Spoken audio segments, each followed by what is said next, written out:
Welcome to the deep dive. Today's mission. We're going to wade into the absolute clusterfuck that is modern information. I mean, the sources we looked at paint this picture, kind of sarcastic almost, that the tech meant to inform us is basically trying to poison us. And people, they're just throwing their hands up, giving up.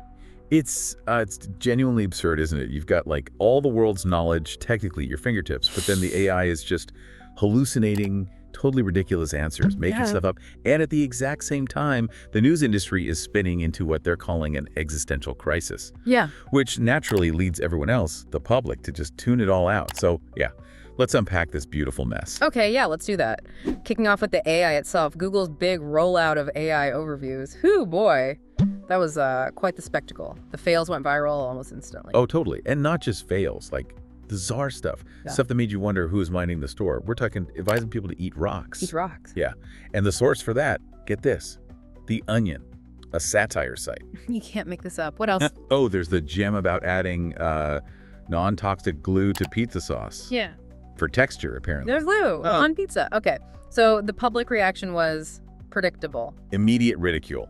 Absolutely deserved, I'd say. Right. So Google's response, when everyone was pointing and laughing, they must have something to say. Well, they kind of tried to shift the blame, Instead, a lot of it was down to nonsensical news searches. Yeah. Basically, people intentionally trying to break it. Game the function was the phrase, I think. The classic "you're holding it wrong" defense. Pretty much.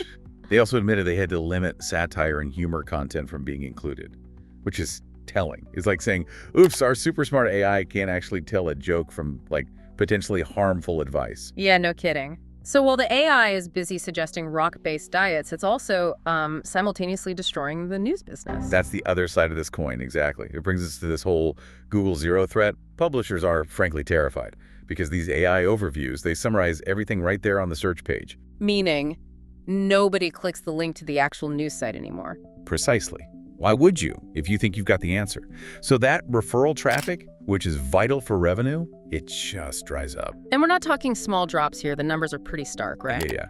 DMG Media, they put out figures showing click-through traffic plummeting, down by as much as 89% in some areas because of AI overviews. 89%. Wow, that's not just a dip, that's falling off a cliff. So they must be fighting back somehow. This sounds like an extinction-level event for some publishers. They're trying. There's talk of forming alliances, like a NATO for news, to get more leverage in negotiations with the big AI companies.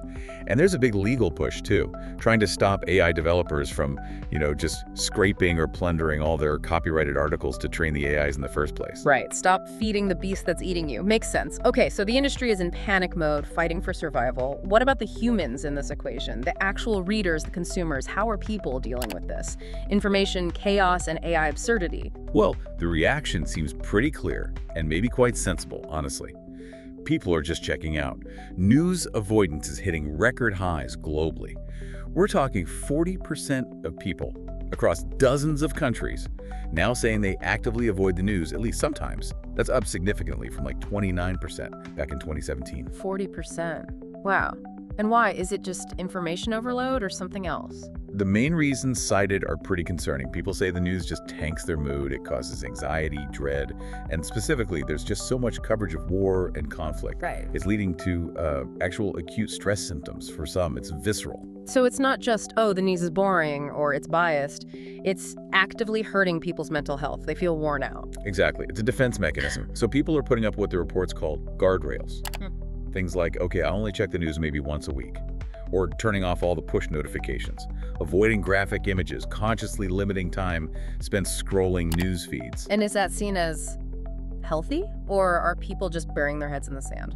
Actually, yeah, many experts are framing it as a perfectly healthy response. Given the sheer volume and, frankly, the often depressing or even dubious nature of the information flood these days, it's self-preservation. Okay. So, summing this whole situation up, it's quite the picture. It really is. You've got the information creators, the news outlets, being financially strangled by the very tech that needs their content to function. And then you've got the information consumers, the public, actively disengaging to protect their own sanity. It's this weird, unsustainable loop. Right. Which leaves us with a pretty unsettling final thought, doesn't it? If the traditional news model, the one based on actual reporting and trust, collapses because AI siphoned off all its traffic, and if people are already tuning out because reality feels too overwhelming or the info is just weird, what happens when the main source left standing is that confident, hallucinating AI? The one telling you glue pizza is the next big thing? Yeah, go figure that shit out. Thanks for diving deep with us.